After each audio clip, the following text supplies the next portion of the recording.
Hi friends, welcome to Radha's kitchen. ಇವತ್ತು ನಾನು ಪುದೀನ ಚಟ್ನಿ ಮಾಡ್ತಾ ಇದ್ದೀನಿ. ಬನ್ನಿ ಅದಕ್ಕೆ ಏನೇನು ಸಾಮಗ್ರಿಗಳು ಬೇಕು ಅಂತ ನೋಡೋಣ. ನೋಡಿ, ನಾನು ಒಂದು ಬಟ್ಲು ಕರಿಬೇವು ಸೊಪ್ಪು ತೊಗೊಂಡಿದ್ದೀನಿ, ಒಂದು ಬಟ್ಲು ಪುದೀನ ಸೊಪ್ಪು ತೊಗೊಂಡಿದ್ದೀನಿ, ಒಂದು ಬಟ್ಲು ಕೊತ್ತಂಬರಿ ಸೊಪ್ಪು ತೊಗೊಂಡಿದ್ದೀನಿ. ಎಲ್ಲ ಒಂದೊಂದು ಇಡಿ ತೊಗೊಂಡು ಸಾಕು. ನೋಡಿ, ನಾನು ಸುಟ್ಟಿರೋ ಒಂದು ಈರುಳ್ಳಿ ತೊಗೊಂಡಿದ್ದೀನಿ, ಒಣಮೆಣಸಿನ್ಕಾಯಿ, ಹುಣಸೆಹಣ್ಣು, ಜೀರಿಗೆ ಮತ್ತು ಒಂದು ಫುಲ್ಲು ಬೆಳ್ಳುಳ್ಳಿ ತೊಗೊಂಡಿದ್ದೀನಿ, ಒಂದು ಉಂಡೆ ಫುಲ್ಲು ಬೆಳ್ಳುಳ್ಳಿ ತೊಗೊಂಡಿದ್ದೀನಿ. ಒಂದೇ ಒಂದು ಟೊಮೊಟೊ ತೊಗೊಂಡಿದ್ದೀನಿ. ಬನ್ನಿ ಈಗ ಹೇಗೆ ಮಾಡೋದು ಅಂತ ನೋಡೋಣ.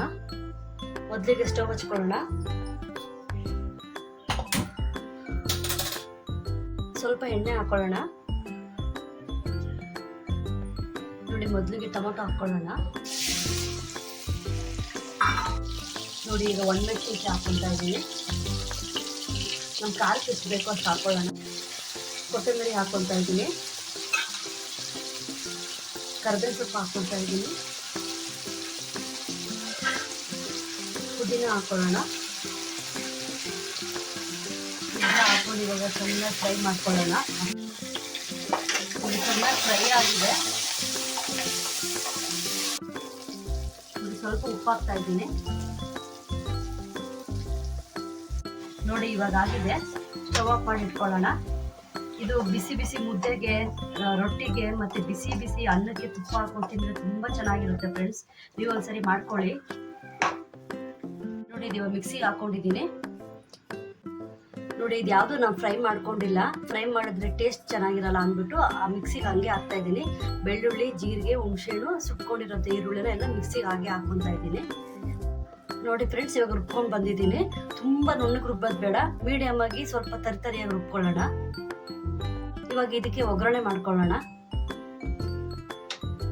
ನೋಡಿ, ಒಗ್ಗರಣೆ ಹಾಕೊತಾ ಇದ್ದೀನಿ. ಸ್ಟವ್ ಹಚ್ಕೊಳ್ಳೋಣ. ಸ್ವಲ್ಪ ಎಣ್ಣೆ ಹಾಕೊಳ್ಳೋಣ. ನೋಡಿ, ಇವಾಗ ಸಾಸಿವೆ ಹಾಕ್ಕೊತಾ ಇದ್ದೀನಿ, ಒಣಮೆಣಸಿನ್ಕಾಯಿ ಹಾಕ್ಕೊತಾ ಇದ್ದೀನಿ,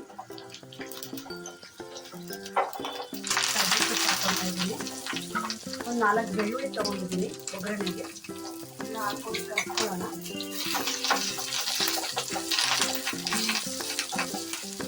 ನೋಡಿ, ಇವಾಗ ಒಗ್ಗರಣೆ ಹಾಕ್ತಾ ಇದ್ದೀನಿ, ಮಿಕ್ಸ್ ಮಾಡ್ಕೊಳ್ಳೋಣ. ನೋಡಿ ಫ್ರೆಂಡ್ಸ್, ಚಟ್ನಿ ರೆಡಿ ಆಗಿದೆ, ಪುದೀನ ಚಟ್ನಿ.